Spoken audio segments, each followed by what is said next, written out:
Growing up, I had a bit of a love-hate relationship with fried chicken.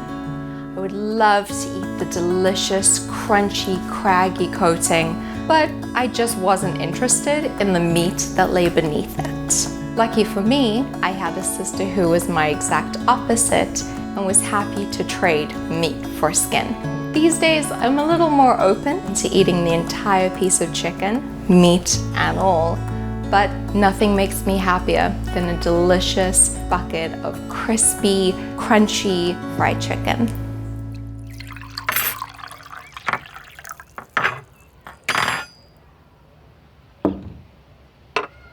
American-style fried chicken has two ancestors, Scotland and West Africa.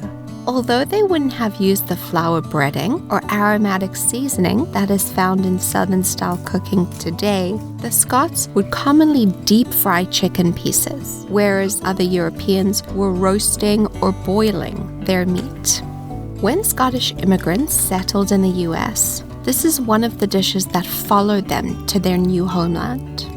In West Africa, there are a number of variations of chicken that is heavily seasoned, battered, and cooked in palm oil. The two of these traditions met and fused into the spiced, battered, pan or deep-fried chicken of today. The first reference to this style of fried chicken is from a cookbook dating back to 1747. In the recipe from The Art of Cookery, Made Plain and Easy, the cook was instructed to marinate the chicken, flour the pieces, and fry them in lard from hogs.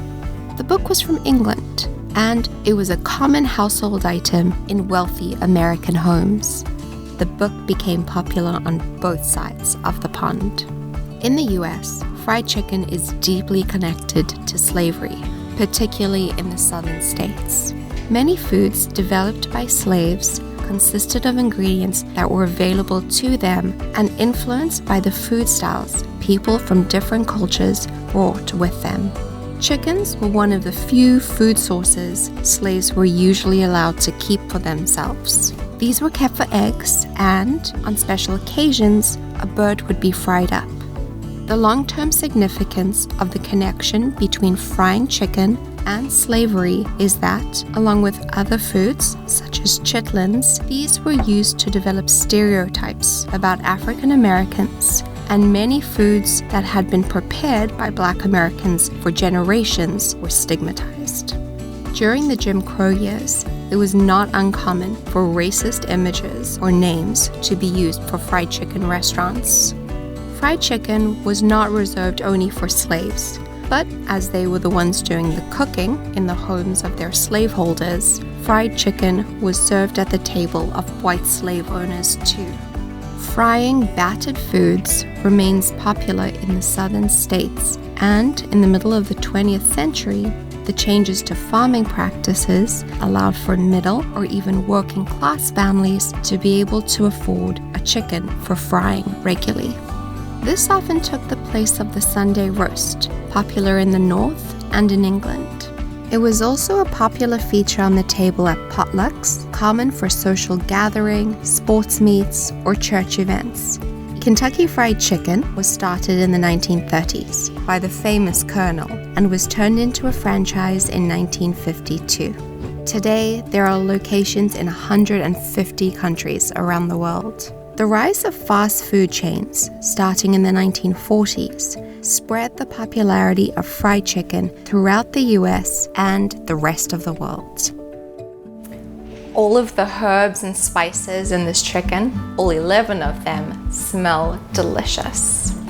While it is possible to make fried chicken at home, the options that we have for eating out and the effort that you have to go through to make this makes me understand why people don't fry chicken at home as often as they used to. But if you do decide to try this, fried chicken at home is delicious. Hot, fresh, you can customize your own spices. It's definitely worth it. Did you know, despite its name, the first restaurant operating under the title Kentucky Fried Chicken was located in Salt Lake City, Utah. If you want to know more about where some of your favorite dishes come from, don't forget to like, subscribe, and I'll see you in the next episode.